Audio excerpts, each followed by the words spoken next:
نحمدہ ونصلی علی رسولہ الکریم۔ کچھ گناہ ایسے ہیں، میں اسی بیان کی کنٹینیویشن میں، کچھ گناہ ایسے ہیں کہ جو اللہ جل شانہ کو سب سے زیادہ ناپسند ہے۔ ان میں زمین پہ سب سے بڑا گناہ یہ ہے کہ اس وقت جو اسلام زدگان کو جو ایڈز مل رہی ہیں ترکی سے، مختلف ممالک سے، اب یہاں سے، وہ ان تک نہ پہنچائی جائیں، اور درمیان میں اس کو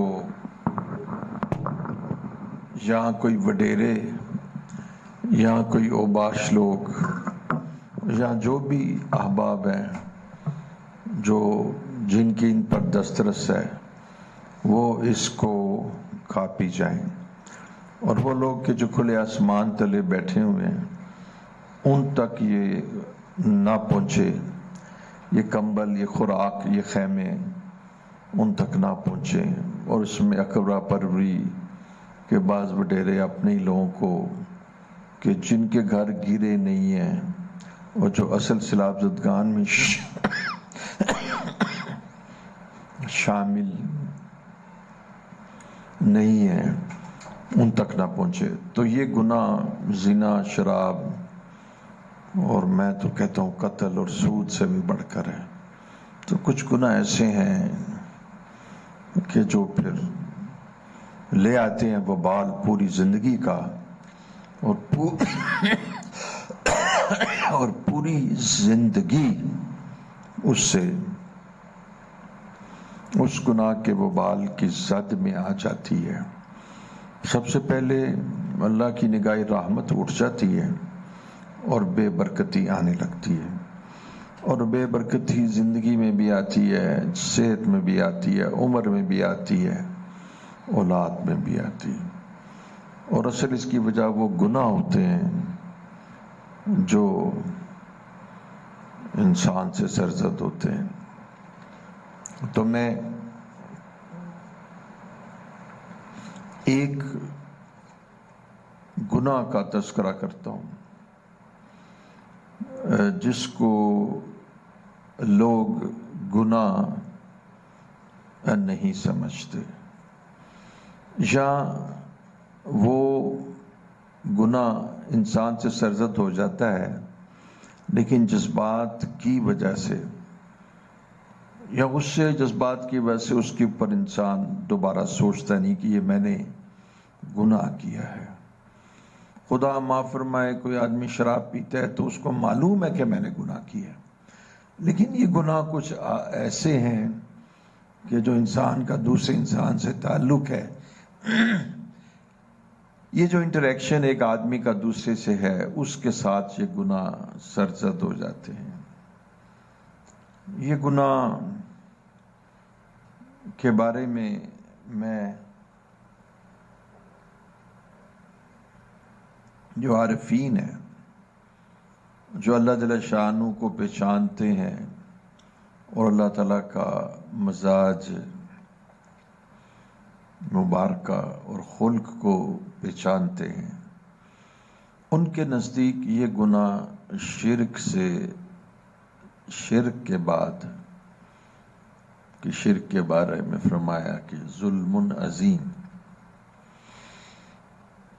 ان الشرک لظلم عظیم، یہ بہت بڑا ظلم ہے کہ اللہ کے ساتھ دو ٹگے کے لوگوں، دو ٹگے بھی نہیں بنتے، چلیے دو ٹگے آپ اصطلاح ہے، اللہ کے ساتھ دو ٹگے کے لوگوں کو شریک کرنا۔ چیف جسٹس ایک بڑا معزز شخص ہوتا ہے، اگر آپ اس کی لائف دیکھیں تو مستقل محنت کے اوپر، اور بڑی یعنی جیسے کہتے ہیں نا کانسٹینٹ پرپیچویٹنگ ہارڈ شپ اور ہارڈ ورک کے اوپر گزرتی ہے۔ انہیں سر اٹھانے کی بھی نہیں ہوتی، بہت ساری پبلک پلیسز پہ یہ نہیں جا سکتے، ساری زندگی بڑے قلیل فنکشنز اٹینڈ کرتے ہیں، اپنے کام کے لیے بڑے کمیٹڈ ہوتے ہیں، تو اللہ نے ان کو ایک عظمت بھی دی ہوتی ہے۔ اب یہ جو چیف جسٹس ہے اس کے بالمقابل کوئی آدمی جو کہ بالکل ان پڑھ ہو اور بالکل جاہل ہو اور لوگوں کے گھروں پہ ان کے گٹر صاف کرتا ہو اور وہ کانا ڈنڈا لے کے پھرتا ہو اور علم بھی اس کے پاس نہ ہو، آداب بھی نہ ہو، وہ کہ آپ بھی چیف جسٹس اور میں بھی چیف جسٹس، سمجھے میری بات ہے؟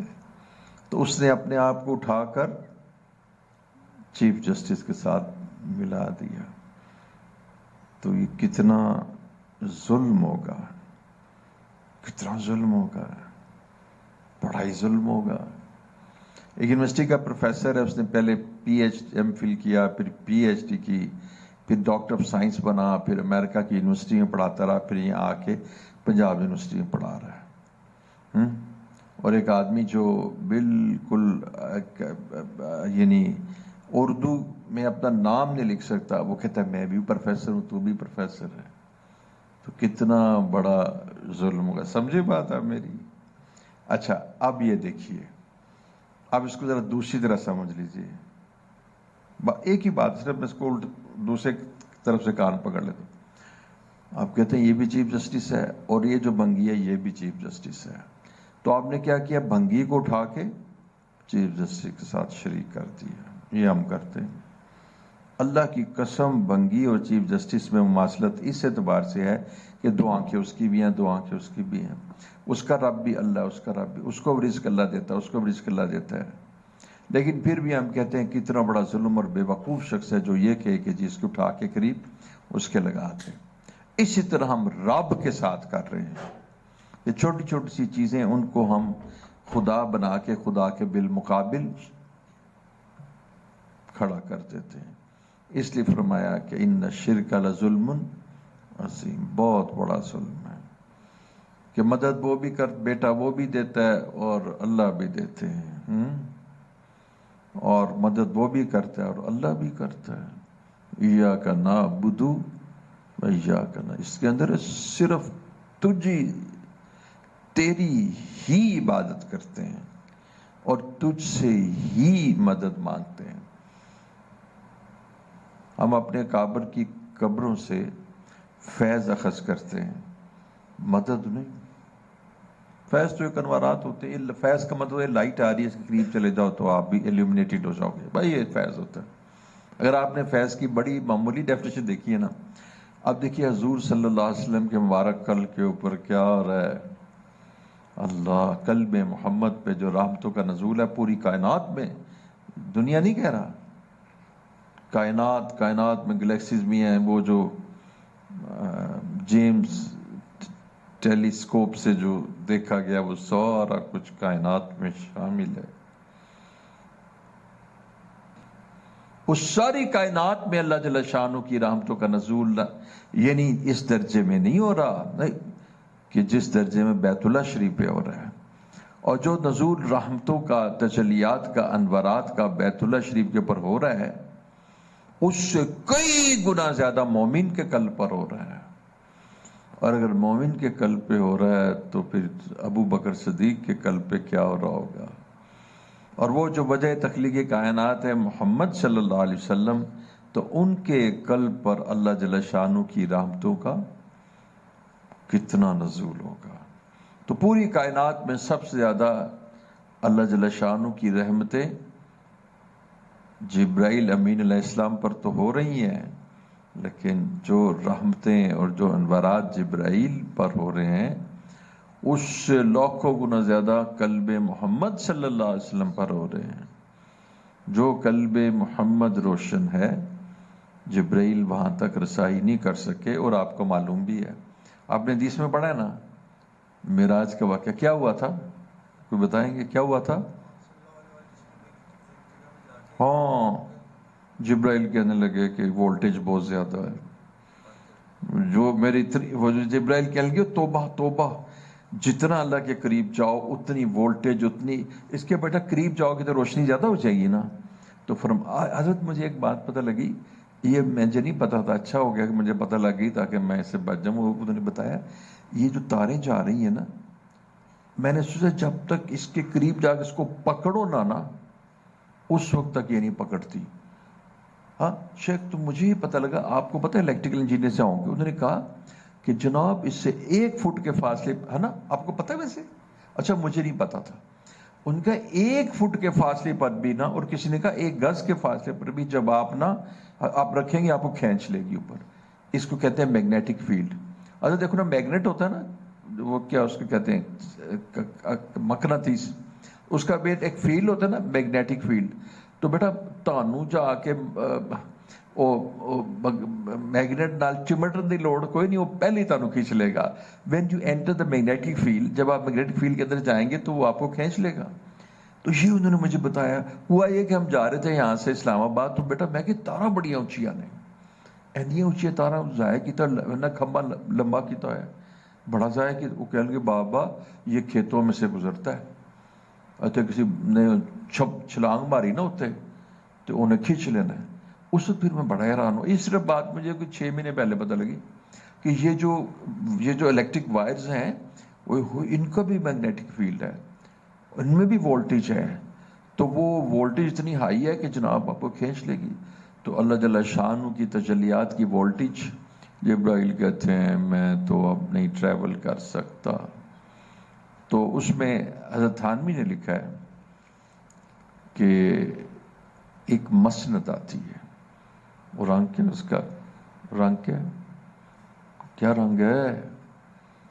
رنگ اس کا سبز ہے، سبز گنبد، سبز رنگ اس مسند کا سبز ہے. میں سبز لایا تھا حضرت، میں نا سبز امامہ لے کے آیا تھا اور میں نے 1 دفعہ پہنا پھر اتار دیا. میں نے ابھی پڑا ہوا ہے، کس نے لینا تو لے لے میرے سے. تو وہ گنبد خضرا تو سبز ہے، تو اکثر کہتے ہی سبز کو ہیں. تو دیکھیے وہ حضور صلی اللہ علیہ وسلم پھر اوپر اس مسند پر چلے گئے، اور یہ جبرائیل جو ہیں وہ پھر ساتھ چھوڑ گئے. میرا مضمون کیا تھا؟ اللہ، شاباش شاباش، بوڑھے آدمی کے لیے ایک آدمی ہونا چاہیے، یاد ہے، شاباش. تو بیٹا بتا آپ کو یہ رہا تھا کہ کچھ کہ سب سے زیادہ جو اللہ جل شانہ کی رحمتوں کا نزول اور ورود ہے تجلیات کا، وہ قلب محمد صلی اللہ علیہ وسلم پر ہو رہا ہے. تو اس لیے میں نے بتایا کہ وہ جبرائیل امین پر بھی وہ ورود نہیں ہے جو محمد صلی اللہ علیہ وسلم پر. ٹھیک ہے، وہ تو اللہ کے میسنجر ہیں، پیغامبر ہیں، پیغام لے کے آتے ہیں.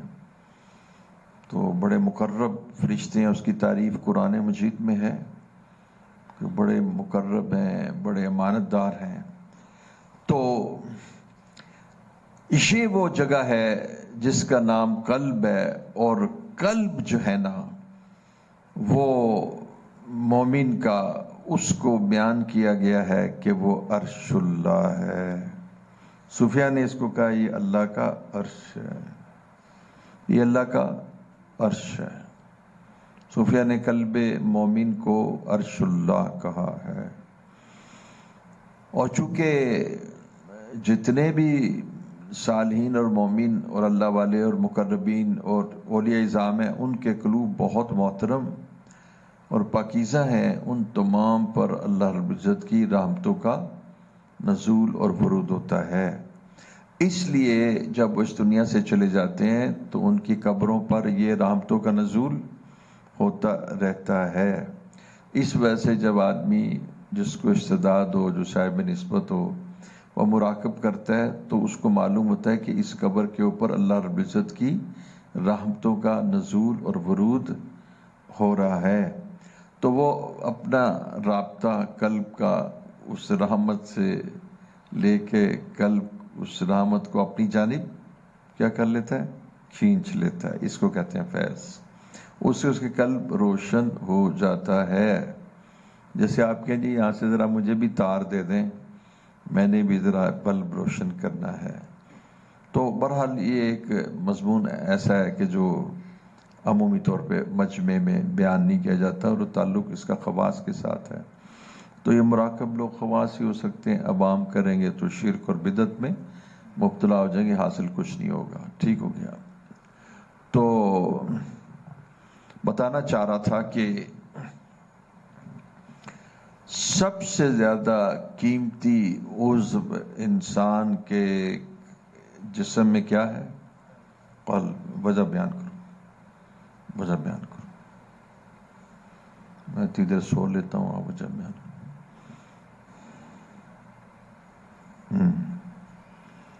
اچھا بتائیں بیٹا، یہ محبت جو ہے یہ انگلیوں میں ہوتی ہے، پاؤں میں ہوتی ہے، گوڈیاں میں جو ہوتی ہے، اینکلز میں ہوتی ہے، کڈنی میں ہوتی ہے. محبت کڈنی میں ہوتی ہے، محبت قلب میں ہوتی ہے. اچھا ایمان کہاں ہوتا ہے؟ ایمان کی داڑھی میں ہوتا ہے یا ایمان راڈو کی واچ میں ہوتا ہے؟ ایمان کہاں ہوتا ہے؟ قلب میں ہوتا ہے. عشق الہی کہاں ہوتا ہے؟ قلب میں. والذین آمنوا اشد حبا للہ، وہ لوگ جو ایمان لائے اللہ سے شدید محبت رکھتے ہیں. محبت کی شدت کہاں ہوتی ہے؟ قلب میں. اللہ کی معرفت کہاں ہوتی ہے؟ قلب میں ہوتی ہے. ناک میں تو نہیں ہوتی، مونچھوں میں تو نہیں ہوتی، آئی بروز میں تو نہیں ہوتی. تو اللہ جل شانہ کو پہچاننے کی جو صلاحیت ہے وہ کس عضو میں ہوتی ہے؟ کس؟ قلب میں. شاباش یار، تم اتنے پڑھے لکھے ہو، مجھے تو پتہ نہیں تھا. شاباش، قلب میں ہوتی ہے. تو بیٹا جس عضو سے اللہ کی معرفت حاصل ہوتی ہے وہ عضو قلب ہے. باقی ساری چیزیں جانوروں میں موجود ہیں. کیا بیٹا جانوروں کی آنکھیں تم سے زیادہ دور نہیں دیکھ سکتی؟ دیکھ سکتی. جانوروں کی ہڈیاں تو زیادہ مضبوط ہو سکتی ہیں. بیٹا جانور کی حس بھی آپ سے تیز ہو سکتی ہے. وہ کیا ہے؟ کون سا کتا؟ شکاری کتا. جو کیا اس کا قرآن میں تذکرہ ہے؟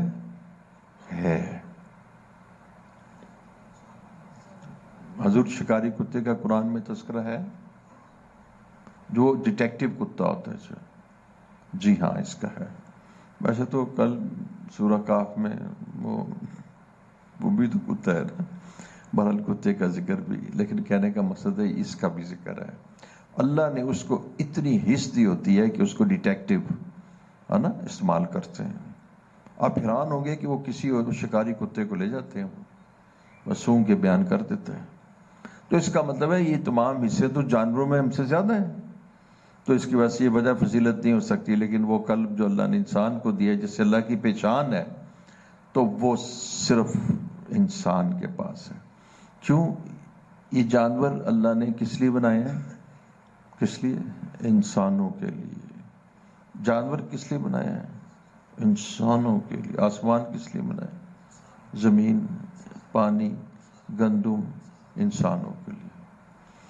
تو اللہ نے انسان کو کس لیے بنایا ہے؟ شاباش، اپنی عبادت کے لیے. وما خلقت الجن والانس الا لیعبدون. اپنی عبادت کے لیے. عبادت کس عضو سے ہوگی؟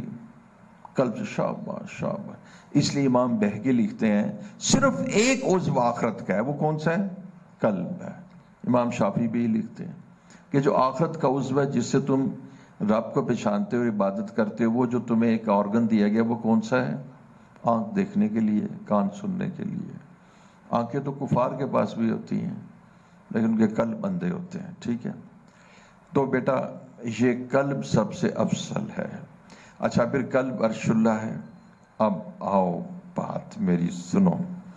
تو یہ بات تو جسے کہتے ہیں کہ بال اتفاق کوئی اس میں کسی کو بھی اختلاف نہیں کہ سب سے بڑا گناہ شرک ہے. لو بیٹا اب آ جاؤ. تو اس کے بعد صوفیہ اور مشائخ لکھتے ہیں جن کے نام بھی بیان کر دوں: شیخ احمد سرہندی فاروقی اور خواجہ معصوم، ان کے صاحبزادے خواجہ معصوم نقشبندی سرہندی. وہ لکھتے ہیں کہ اس کے بعد سب سے بڑا گناہ کس کے بعد؟ شرک کے بعد انسان کے قلب کی آزاری ہے، جس کو کہتے ہیں دل آزاری ہے۔ بس یہ بات ختم ہو۔ سب سے بڑا گناہ شرک ہے، یہ تو طے ہو گیا۔ اب بتاؤ شرک کے بعد سب سے بڑا گناہ جو ہے دل آزاری ہے، دل آزاری ہے، دل آزاری۔ کیا شعر ہے؟ ایک لوکاں دا دل نہ ڈھامی۔ کیا الفاظ ہیں؟ ڈھا دے مسجد تے ڈھا دے مندر، ڈھا دے جو کچھ ڈھیندا، ایک لوکاں دا دل نہ ڈھامی، رب دلاں وچ رہندا۔ ہاں کمال ہے، میرا رب دلاں وچ رہندا۔ کسی کو ٹارچر نہ کرنا، کسی کو ذہنی اذیت نہ پہنچانا، کسی کا قلب نہ توڑ دینا، کسی کی تذلیل نہ کر دینا، بڑی مجلس میں کسی کو ذلیل نہ کر لینا، کسی کی تحقیر نہ کر دینا، کسی کا مذاق اس طرح کہ اس کی تذلیل ہو جائے، اس طرح کی اس کے اوپر مذاق نہ کرنا، تو کسی کا دل نہ توڑنا، کسی کو ایذا نہ پہنچانا، کسی کی عزت نفس پر حملہ نہ کرنا۔ یہ جو دل آزاری ہے نا، یہ دو بڑے بڑے مشائخ کہتے ہیں یہ شرک کے بعد سب سے بڑا گناہ ہے۔ فقہاء نے بھی اس پہ کلام کیا ہے، تو اس میں بھی انہوں نے بڑے بڑے گناہ بیان کیے ہیں، جس میں کسی مسلمان کا یا کسی انسان کا کہہ لیجیے، انسان کا بھی ناحق قتل جائز تو نہیں نا، کافر کو بھی تو ناحق قتل نہیں کر سکتے نا، تو بلکہ اگر ذمی ہو تو آپ اس کی حفاظت کرنی پڑتی ہے۔ تو کسی انسان کا ناحق قتل، اس کو انہوں نے کبیرہ گناہ بنایا ہے۔ پھر انہوں نے لکھا ہے کہ ماں باپ کی نافرمانی بھی کبیرہ گناہ ہے۔ لیکن بڑے بڑے جو گناہ ہیں اس میں سود ہے، سب سے پہلے شرک ہے، شرک تو طے شدہ ہے نا، اس کے بعد انہوں نے سود بھی لکھا ہے اور قتل بھی لکھا ہے۔ یہ احباب جو ہیں یہ مسلمان کی دل آزاری کو شرک کے بعد سب سے بڑا گناہ لکھتے ہیں۔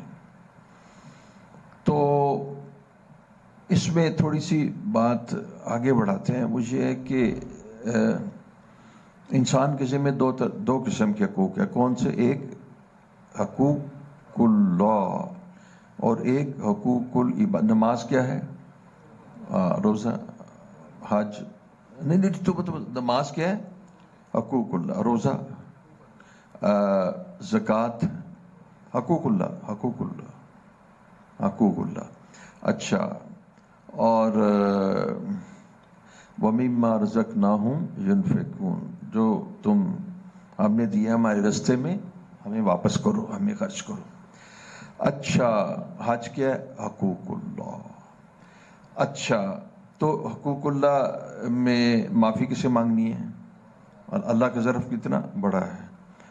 گناہ سے توبہ کرنے والا کیسا ہے؟ جیسے اس نے گناہ کیا ہی نہ۔ ان اللہ یحب التوابین، اللہ تعالیٰ توبہ کرنے والوں سے محبت کرتے ہیں۔ اللہ تعالیٰ سیئات کو معاف کر دیتے ہیں، اور بعض سیئات جو کبیرہ گناہ ہیں ان کو ایسے معاف کرتے ہیں کہ ان کو کس سے بدل دیتے ہیں؟ حسنات سے۔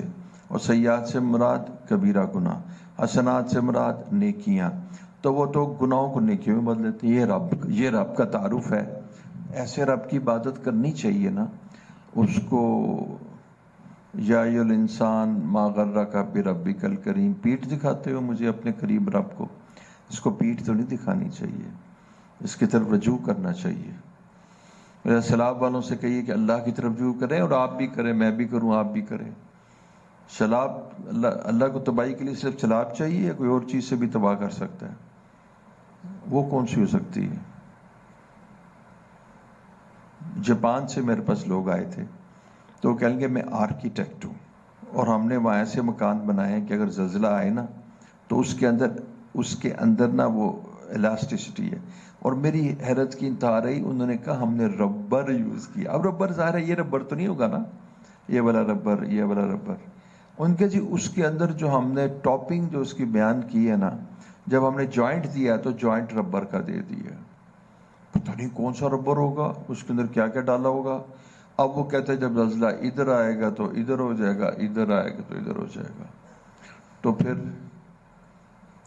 جاپان والے کہتے ہیں کہ پھر ہمارا زلزلہ آیا تو سب کچھ تباہ ہو گیا. دوبارہ ہم نے ایک خاص ڈائریکشن پہ جو ہم نے سوچی تھی کہ اس ڈائریکشن پر زلزلہ آئے گا، تو ہم اسی ڈائریکشن پہ ہم نے لاسٹی سی پیدا کی، زلزلہ اس کے مخالف ڈائریکشن پہ آیا، ساری عمارتیں گر گئیں. اب انہوں نے ہر جانب جو ہے نا بریجز میں، عمارتوں میں، پلازوز میں وہ ڈائریکشن رکھی ہے کہ درخت اس طرح ہو جاتا ہے نا، پھر اس طرح ہو جاتا ہے. درخت اس طرح ہی ہوتا ہے نا، ادھر ہو گیا پھر نیچے تو کھلوندا رہنا، تو اینجن کر رہنا. ان کے ہم نے اس طرح بھی رکھا، اس طرح بھی رکھا، اس طرح بھی رکھا. کمال ہے بھائی. میں کہ اللہ کا مقابلہ کرتے ہو، بنا لو، پر جو اللہ رب العزت کا فیصلہ ہوگا وہی غالب رہے گا. ٹھیک ہے، تمہاری محنت کو اللہ تعالیٰ ضائع نہیں کریں گے، کچھ دیر اور جی لو. لیکن بات یہ ہے کہ اللہ تعالیٰ یہ تمہاری ساری محنت اور مشقت کو صرف ایک والکینو سے نا جو ان کے اوپر آئے اور چھتیں اڑا کے لیں. آپ نے دیکھا نا امریکہ میں والکینو جب آیا تو گاڑیاں کتنے دور 2 کلومیٹر، 10 کتنی آپ بتائیں، 50 100 200 کلومیٹر. حضرت گاڑی اس نے اٹھائی اور 200 کلومیٹر پہ پھینک دی. پہلے قوموں پہ جب وہ آیا نا جی تو وہ چھتیں اڑ جاتی تھی، وہ والکینو ہی تھا. وہ جب آتا ہے تو اتنی زور سے گھومتا ہے تو پتہ کیا ہوتا ہے، اس کے درمیان ویکیوم پیدا ہو جاتا ہے. سائنس کی بات سنو، حضرت اگر بہت زیادہ تیز سے گھوم رہا ہے تو اس کے اور اس کے درمیان ویکیوم پیدا ہو جائے گا. یہ جو الٹرا سینٹریفیوگ ہے نا، یہ 2 لاکھ ریولیوشن پر منٹ پہ چلتی ہے اور اس کے اوپر ویکیوم کریٹ ہو جاتا ہے. چھت بڑی اونچی رکھتے ہیں. اور جو الٹرا سینٹریفیوگ سے مراد وہ نیوکلیر سینٹریفیوگ جو، تو اللہ جل شانہ زلزلے سے بھی آپ تک وہ نہیں نا پہنچا، آپ تک اللہ کا عذاب نہیں پہنچا نا، تو آپ کہتے ہیں جی اللہ کا شکر ہے. شکر ادا کریں پر اپنی زندگی کو بدلے بھی تو صحیح. تو میں کہہ رہا تھا کہ زلزلہ تو آیا تھا نا، گاڑیاں آگے پیچھے اس طرح ہو رہی تھی، بڑی بڑی لینڈ کروزرز دائیں بائیں. لوگ سمجھتے کیا شرارتیں ہو رہی، پتہ لگا زلزلہ ہے. تو بیٹا زلزلے سے بھی تو ڈرو نا، یعنی اللہ سے بھی ڈرو. ان بطش ربک لشدید، اللہ کی پکڑ بہت شدید ہے. اچھا، تو میں آپ کو بتا رہا تھا کہ ایک ہے حقوق اللہ، تو اس کے بارے میں بتایا کہ اللہ تعالیٰ سے جب کوئی اخلاص کے ساتھ معافی مانگتا ہے تو وہ معاف ہو جاتے. آئیے دوسرے کیا ہیں، حقوق العباد. اچھا، حقوق اللہ کے لیے معافی کیسے مانگنی پڑتی ہے اور حقوق العباد کے لیے کیسے معافی مانگنی پڑتی جی؟ بندوں سے. تو اللہ سے کیوں نہیں مانگتے آپ؟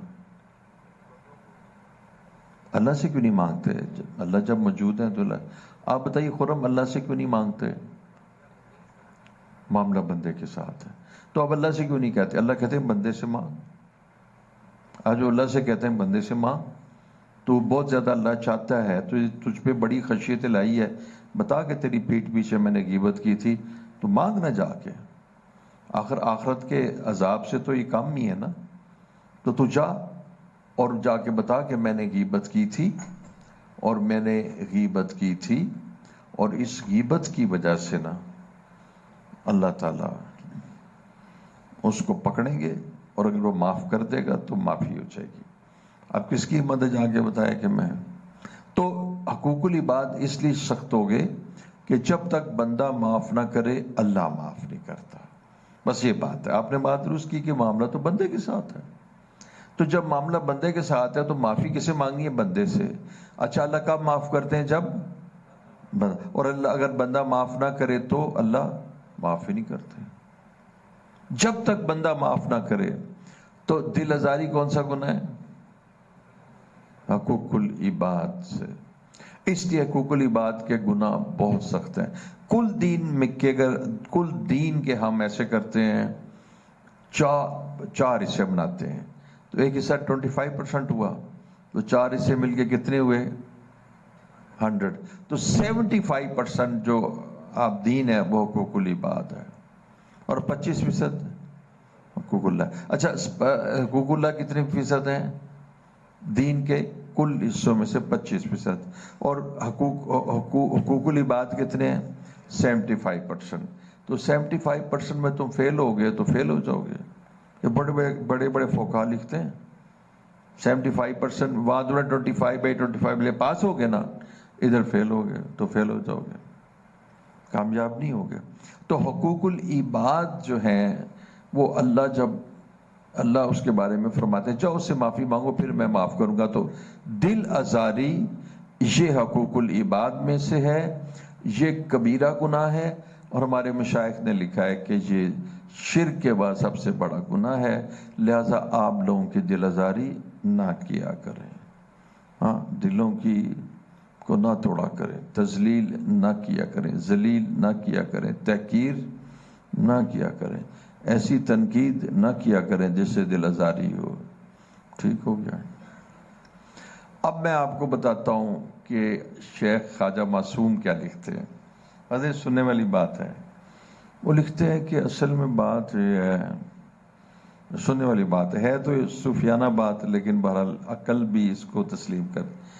وہ کہتے ہیں یہ قلب ہے، تو تم نے تو اس کی ہڈی توڑ دی ہے، تو وہ جا کے جوڑ دے گا آرتھوپیڈک سرجن سے، گناہ تو تمہیں ہوگا ہی، پر اس سے نہ اس کا وہ نقصان نہیں ہوا جو تم نے اس کا دل توڑ دیا. یہ کون سا آرتھوپیڈک سرجن ہے جو دل جوڑے گا؟ یہ کون سا کارڈیالوجسٹ ہے؟ دل کے کلاٹ تو نکال دے گا، ٹوٹے دل کو کیسے جوڑے گا؟ بہت نقصان کیا ہے. اب جتنا مرضی تم کر لو اس کے دل سے یہ بات نکلے گی نہیں. معافی مانگو تو تم معاف کر دینا ہے تاکہ اس کو آخرت کی نہ ہو، لیکن پھر بھی دل پریشان رہتا ہے. تو اس لیے یہ دل آزاری کبھی کسی کی نہ کرنا. اچھا، وجہ بھی میں نے نہیں بتائی. وجہ یہ ہے کہ یہ دل چونکہ سب سے قیمتی عضو ہے، اور یہ کہتے ہیں صوفیہ اور مشائخ کہ یہ اللہ کا عرش ہے، یہ اللہ کا عرش ہے. تو وہ کہتے ہیں اوئے تو اللہ دا عرش توڑ دیتا ہے، لہذا ایدا بدلہ اللہ بن گئے. تو تے وہ جگہ ہی توڑ دیتی ہے جتھے اللہ تشریف لے آندے نے، جتھے اللہ آندے نے. اللہ تے دلوں میں آتے ہیں نا. تو دل میں تو آتا ہے، عقل میں نہیں آتا، بس جان لیا تیری پہچان. تو بیٹا یہ عرض کرنا ہے کہ دل عرش اللہ ہے، تو پتر اللہ دا عرش تے نہ توڑو. تساں اٹا ماریاں غصے وچ آ کے اپنے دوست دے مکان دے وچ جڑا سی اندرون شہر، کیڑی جگہ؟ پرانی جگہ راج گڑھ تے پرانا نام کرشن نگر. تسی اتنے جا کے بٹے مارے. تو جناب ایک بڑے صاحبزادے سن، انہوں نے جا کے پرائم منسٹر ہاؤس نو وٹے مارنا شروع کر دیتے. سمجھو میری بات؟ حضرت دونوں برابر ہوں گے، ادھر رسپانس اور رسپانس. سمجھو میری بات؟ اس سے جا کے جناب وزیر اعظم دے گھر وچ وٹے مارنا شروع کر دی، کھڑکیاں توڑ دیتی. ادھر تسی کسی غصے جا کے کسی گڈی توڑ دیتی تے تسی وزیر اعلیٰ دی گڈی توڑ دو گے، تے تسی وزیر اعظم دی تے او تے تانوں خوب پے گی، جا کے مطلب چنگی مار پے گی، اور بڑی شدید بے ادبی شمار ہوئے گی کہ تم نے بادشاہ کی جگہ پہ جا کے فائر کیا. تو تم تو بہت زیادہ برے شخص ہو، تمہارا یہ اعمال بہت ناپسندیدہ ہے. تو تم نے یار کسی دی ٹوپی لا کے سوٹ دینا پر تو تے دل ہی توڑ دیتا ہے. ٹوپی تے بازاروں مل جائے گی, تو کسی جتی چوری کر لی تھی تو جتی تے بازاروں مل جائے گی, پر تم نے تو توڑا ہے عرش اللہ. ان ٹکر لے لو عرش اللہ. مومن کا قلب مومن عرش اللہ. سمجھو یہ دلیل کون دے رہے ہیں بتائیں؟ خواجہ معصوم. یہ وہ دلیل دے رہے ہیں. فقی بھی ہیں, یاد رکھنا, ولی بھی ہیں, فقی بھی ہیں, بہت زبردست فقی ہیں. کہتے ہیں یہ عرش اللہ ہے تے تسی عرش اللہ توڑ دیتا ہے. ہن تہاڈا دشمن براہ راست ٹکر کتھے وے؟ اوتھے. دیکھو نا بیٹا, تسی ایک دوست نوں چلو غصے وچ آ کے انہوں پتھر مار لے, تے جے تسی پولیس نوں پتھر مارتے ہو یا ਉਹਦੀ ਗੱਡੀ توڑ دیندے ہو تو وہ تے نہیں تانوں معافی ملتی نا. تے تساں تے عرش اللہ توڑ دیتا ہے. گل سمجھو نا میری مثال کچھ سمجھ آئی؟ ٹھیک ہے, ہاں. آر یو گیٹنگ می؟ ماشاء اللہ ماشاء اللہ, واہ بھائی واہ. تو بیٹا یاد رکھنا کہ کسی کا عرش نہ توڑنا, پھر اللہ دشمن ہو جائیں گے. اور پتہ ہے وہی لکھتے ہیں, وہ کہتے ہیں اللہ تعالیٰ پھر بدلہ لیں گے اس کا. یہ وہ کہتے ہیں, وہ عارف ہے نا, اللہ کو پہچانتے ہیں نا. تو بیٹا تم جو پہچانتے ہیں وہی کچھ کہہ سکتے ہیں, جو نہیں پہچانتے کہتے یار اینو نہ چھیڑنا, توبہ توبہ توبہ توبہ, تو انہوں پہچاندہ نہیں ہے, تیرے پیچھے انج بہ جائے گا, خبردار قریب بھی نہ آنا. کہتا جی میں یار نو پہچاننا ہے جی.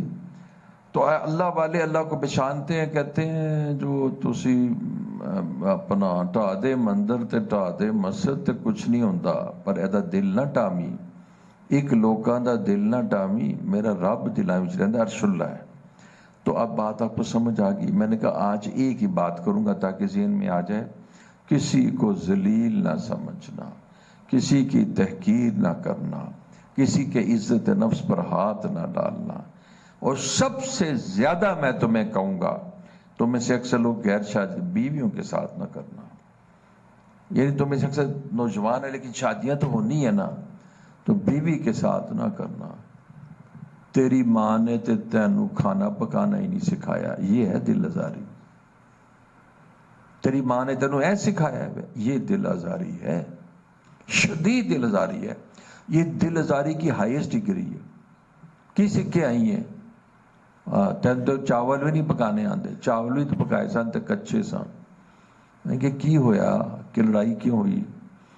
کہتی حضرت میں نے چاول پکائے تھے تو وہ کچے تھے. تو میں نے کہا بیٹا کچے چاول کیوں پکائے تھے, پکے ہونے چاہیے تھے.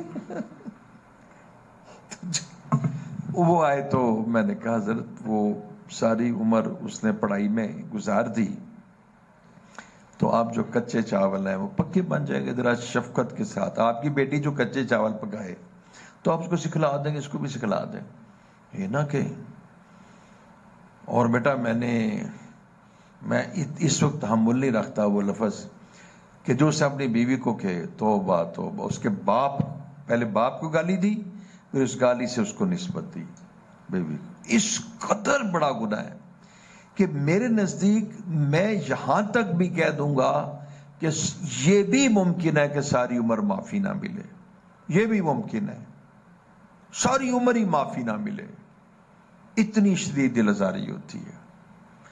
اور یہ بھی ممکن ہے کہ اس گالی سے ساری عمر کی برکت ختم ہو جائے, بزنس بھی ختم ہو جائے, برکت بھی ختم ہو جائے, صحت بھی ختم ہو جائے, بیماریوں میں کبھی مبتلا ہو جائے, پتہ لگ جائے. اور یہ میرے شیخ فرماتے تھے کہ بعض اوقات کسی کی, حضرت نے فرمایا تھا یعنی مجھے, جب کہ میں نے ایک عورت کو دیکھا کہ جس کے پیچھے نا وہ آئی تو اس نے اپنی کمر دکھائی تو اس کے پیچھے اینٹیں ماری گئی تھی. انہوں نے بلا لیا خاوند کو, بڑے دبنگ آدمی تھے. لوگ کہتے تھے تسی کون ہو, تے اے تے کورٹ دا مسئلہ ہے. کہ میں جج ہاں, میں جج ہاں. حضرت وہ نیرو بیان جعلی پکڑا گیا. نیرو بیان ہے نا, پتہ کتنی وائل سے 3 لاکھ. کہتے ہیں پہ جاؤ جا کے, اور پہ کے نا ماریا دبا کے. بھئی اپنے ہاتھ میں قانون تو نہیں لانا. تو ان کے جی آپ کون ہوتے ہیں معاملہ کرنے والے, تے یہ تو کورٹ میں بات پیش ہوگی. کہیں گے میں جج ہاں, میں خود جج ہاں. مار مار کے دھواں لا دیتا تو پھر جناب پولیس کے حوالے کر دیتا. پہلے تو بےزتی کروا دی. یہ کام کرتے تھے, بڑا ہی مشکل کام تھا واقعی ان کا. تو مجھے وہ پتہ لگا کہ ان کو بچپن میں جج صاحب کہتے تھے.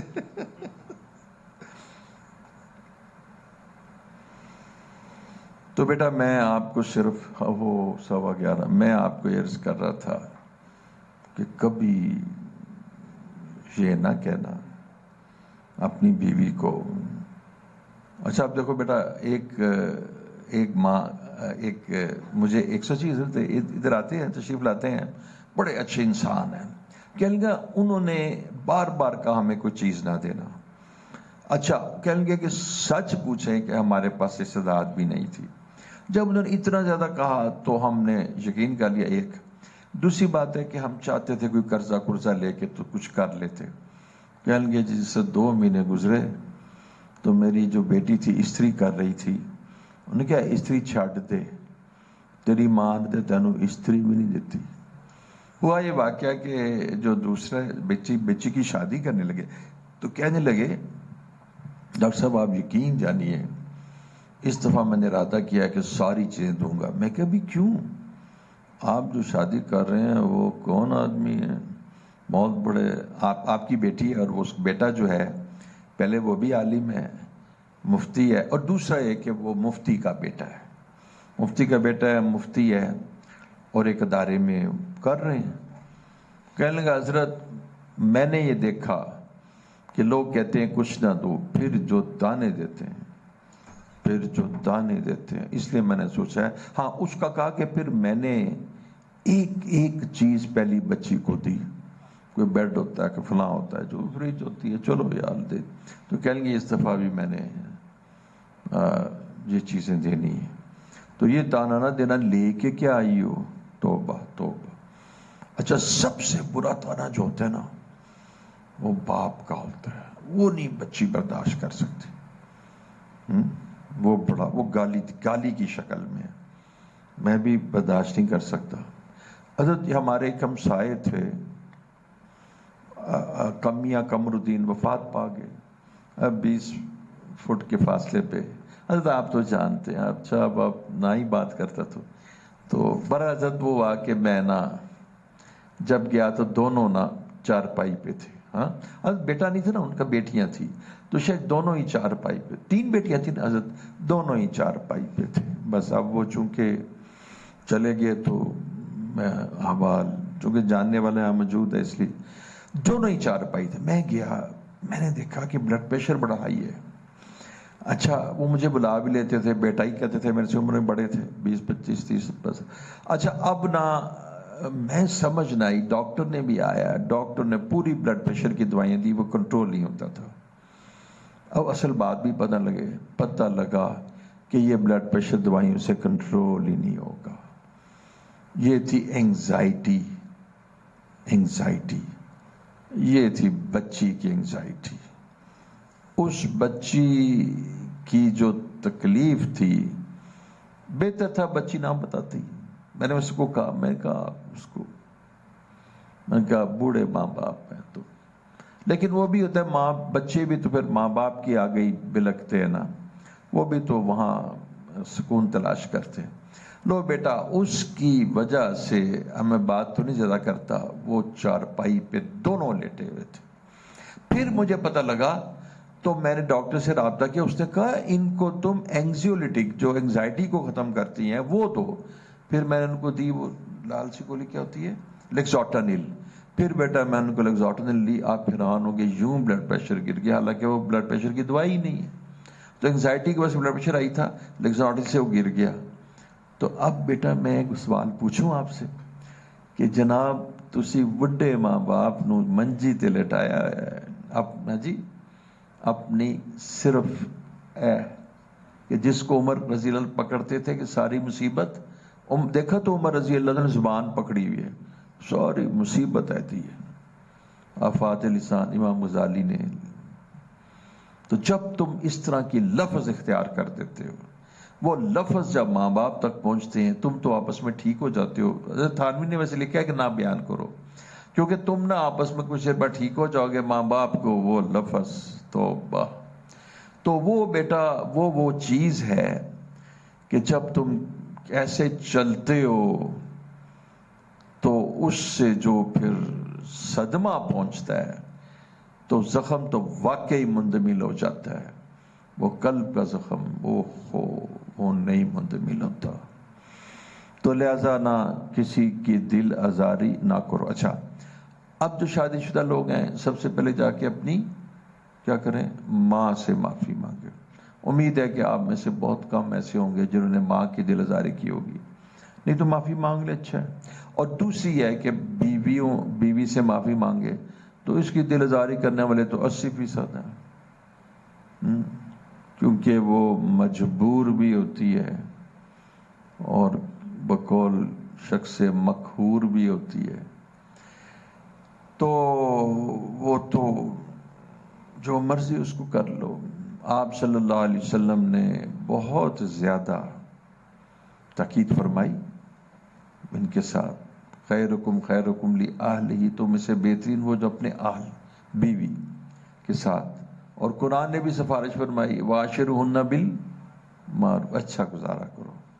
ابھی ایک واقعہ ہوا، ایک کس نے مجھے سنایا، مجھے کل ہی سنایا، اور اسی وقت بڑا اثر ہوا. میں نے پھر اب میں نہیں جانتا تھا. ہوا یہ کہ میرے ساتھی آئے تو کہنے لگا کہ میری جو تائی تھی نا، اس کو میرے چچا اتنا ٹارچر کرتے تھے، یعنی ہاں جی میرے تایا اتنا ٹارچر کرتے تھے، اتنا ٹارچر کرتے تھے کہ بیان سے باہر ہے. تو کہنے لگے کہ ایک رات ساری رات وہ ان سے لڑتے رہے، تو صبح وہ اٹھی تو اتنے صدمے میں تھی. اس صدمے میں جب وہ ٹوائلٹ میں گئی تو گر گئی اور وہیں وفات ہو گئی.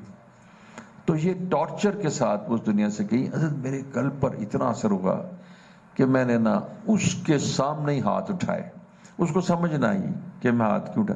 میں پھر اس کے لیے دعا شروع کر دی کہ اللہ تعالیٰ اس ٹارچر سے اس کے تمام گناہ معاف کر دے، اس کی مغفرت فرما دے. ابھی بھی دعا کرتا ہوں اس کو معاف فرما دے. یہ بہت خطرناک بات ہے.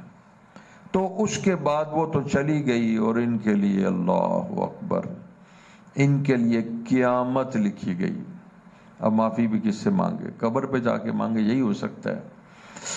تو شیخ بیویوں کے ساتھ اچھا سلوک کرنا. دوسری بات یہ ہے کہ اپنے کسی دوست کی بھی نہ کرنا. تیسری بات ہے خادم کی دل آزاری نہ کرنا، غلام کی دل آزاری نہ کرنا، ہمسائے کی دل آزاری نہ کرنا، اور دوستوں کی بھی نہ کرنا.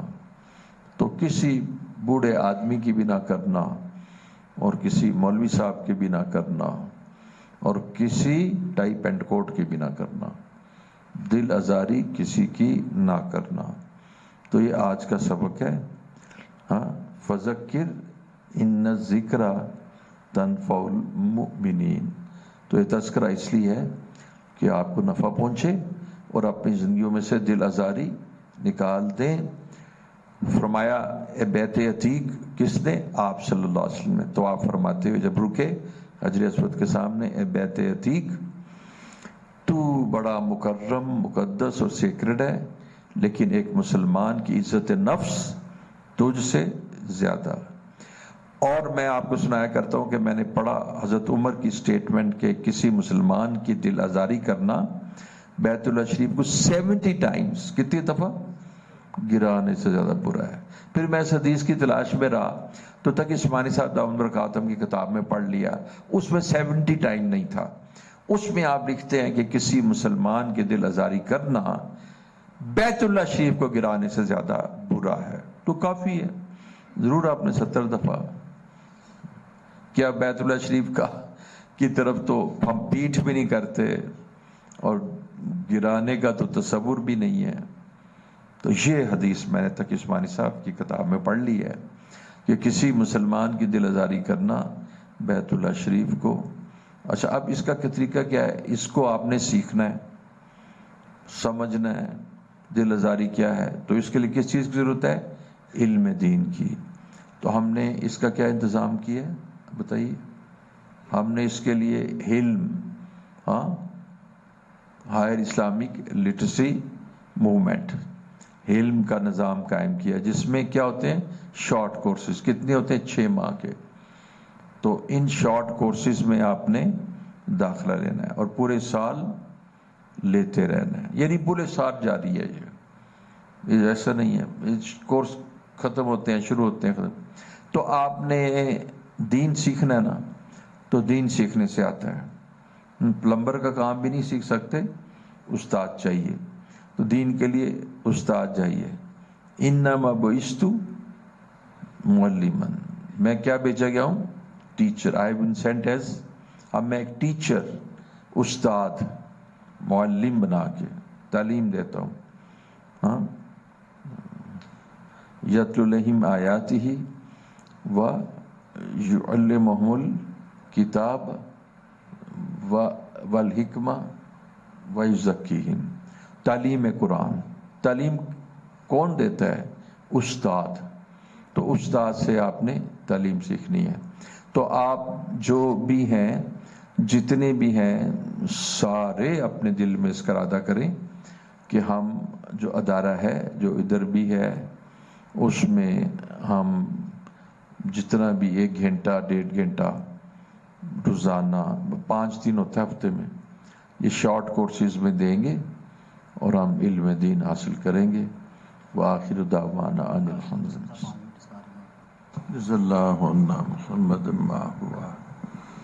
اللہ رب العزت آپ کے بندے آپ کی بارگاہ میں آپ کو جاننے کے لیے، آپ کو پہچاننے کے لیے، آپ سے تعلق بنانے کے لیے آپ کی بارگاہ میں اللہ سرخرو اور آپ کی رضا کو حاصل کرنے کے لیے آئے ہیں. اللہ ہم سب اقرار کرتے ہیں کہ ہم ظاہر میں تیرے بندے ہیں پر باطن میں بڑے گندے ہیں. ہم گندوں کو اللہ رب العزت معاف فرما دے، ہمیں پاک اور صاف فرما دے. اللہ جو بھی احباب یہاں ہیں ان کو اپنی بارگاہ میں قبول فرما لے. اور اللہ یہ صراط الجنہ کا جو کورس ہے، اس میں جو آئے اللہ اس کو جنت عطا فرما دے. یا اللہ اس کا نام صراط الجنہ ہے.